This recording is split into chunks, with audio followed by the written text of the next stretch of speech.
I was afraid of you growing up, but that doesn't mean I trusted you. It doesn't mean I respected you.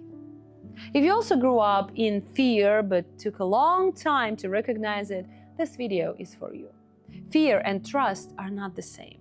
We were often taught that if you fear someone, you respect them. If you stay silent, you are obedient. If you never argue, you're a good child. But that's a lie. And today I'll show you how being raised in fear impacts everything, from the way you build relationships to how you perceive love and safety. And more importantly, how understanding this can help you change your life. My name is Lana Bugela, and I help people integrate their past traumas so they no longer control their lives. My childhood taught me many things. I'm very grateful, but trust wasn't one of them. And today I want to share these realizations with you so you can recognize them within yourself and finally let them go. If this topic resonates with you, if you want to understand yourself on a deeper level, subscribe to the channel and hit the like button. It will help you receive more life-changing content, and it will also help others find the answers they need. And most importantly, let's start a conversation. I want more people to open up and share their experiences, because that can be the first step toward change, not just for you, but for someone else too. Leave a comment. Did you ever feel fear toward your parents as a child? And did you believe it was normal back then? It wasn't always fear of punishment. It could have been the fear of disappointing them. Let's talk about it together. So what do we got here? We have fear versus trust dynamics. Fear makes you obedient. That's true. But it doesn't create connection. Fear is when you never know how someone will react, so you're always careful, always trying to be good enough, not say the wrong thing, not make a mistake. When you grow up afraid, you don't ask for help, you don't share your feelings, you don't believe anyone can accept you as you are, and you carry this pattern into adulthood. So guys, I want to share with you a couple of my clients' examples, and you might wonder, where do I take them from?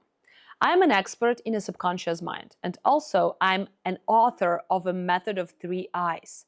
This method is going very deep in your root causes of your traumas, and this method helps you heal. And through my career, I've had more than 4,000 clients. So I share those true stories. But of course, I have a permission from my client to share their story, but not using their name. So if you hear me saying, this is my client's example, you need to understand that this example is not just taken from the client without their permission. We had a deal, so I can share this with you, and you can grow using someone else's experience. I think this is beautiful. So, client's example. One of my clients told me that as a child, whenever she did something wrong, her father would just give her a certain look. She would freeze. She didn't even know if she was going to be punished or not, but the fear alone controlled her.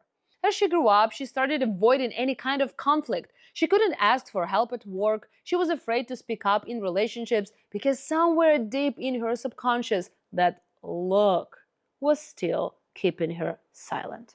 So when we are brought up in fear, we become hypervigilant and anxious. So another client told me, I remember as a child tensing up the moment I heard footsteps in the hallway. My mind would instantly go, what did I do wrong? What's going to happen right now? So if you grew up in that kind of environment, your brain learned to always be on alert. And that hypervigilance doesn't just disappear. It follows you into your relationships, into your interactions, into your inner world. One of my clients shared that even as an adult, he couldn't fully relax at home. He could be sitting on the couch, watching a movie, but the moment he heard someone walk into the room, his body would tense up. His heart would start racing, and he would just throw everything he was doing away and like picking up a book or doing something he thought was important. Why? Because in his childhood, he was not allowed to be sitting and doing nothing. It was shameful. So it was a childhood habit, always being prepared for something to go wrong. His body lived in a state of constant danger. Next thing that we start doing when we are growing in an environment full of fear, we start to seek validation where it never existed. When you don't receive love and safety in childhood, you start looking for it in all the wrong places, in people who don't truly value you, in situations where love has to be earned. One of my clients would always get into relationships with men who ignored or belittled her, and that hurt so badly. But the more they pushed her away, the harder she tried to prove she was worthy of their love. Until one day, when we started working together, she realized, this is exactly what I did as a child. I spent my whole life trying to earn my father's attention, even though he was emotionally unavailable. And the worst part? You don't even realize you're repeating the cycle because your mind treats it as normal. By the way, if you haven't seen my previous video on trauma bonds, where I explain how to tell if your relationship is real love or just control and manipulation, make sure to watch it after this one. It will help you understand even more about how your childhood patterns shape your adult relationships. So you may be wondering how to break this pattern. Change begins with awareness, but awareness alone isn't enough. You need to take real steps to break free from the subconscious programming that has shaped you since childhood. Here are some steps that you can do right now. First, recognizing that fear is not love. Just because you were afraid of your parents doesn't mean they loved you in a healthy way. Just because you felt anxious around them doesn't mean you were wrong. It simply means you learned how to survive. One of my clients shared, I used to think that if my mom yelled at me, it meant she loved me. Because when she wasn't yelling, she ignored me completely. That's such a common story, guys. So many of us grew up confusing attention with love, even when that attention came in the form of shouting, control, or humiliation. So what to do? Ask yourself, does love has to hurt? Does love have to feel like tension? If you loved your child, would you want them to be afraid of you? Start replacing this pattern within yourself. The next time you feel fear in a relationship or interaction, ask yourself, is this truly love? Or is it just a familiar feeling? Second step, learning to differentiate between safety and control. For many people, silence in the house feels like a threat. They grew up knowing that after a moment of calm, chaos was coming. And so, when they enter a healthy relationship where there are no sudden emotional explosions, it feels boring. It feels like there is no passion. But that's not true. One of my clients grew up in a home full of constant fights.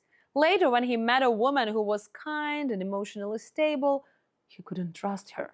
He kept saying, I'm waiting for her to show her real face. I'm waiting for the explosion. But it never came because she was a other kind of person. That's when he realized he had been confusing real safety with familiar chaos. So what to do? Ask yourself, do I feel uneasy when things are calm? Does peace feel like a threat to me? Start noticing when your mind wants to create chaos just because it feels normal. Third step, giving yourself the love you never received. My favorite. If no one supported you as a child, if no one praised you, if no one asked how you were feeling, it's going to be hard to give yourself that care as an adult. It will feel weird. But this is exactly where healing begins, because healing is experiencing the opposite. One of my clients grew up in a family where she was constantly told, you have to be strong. She learned to handle everything alone.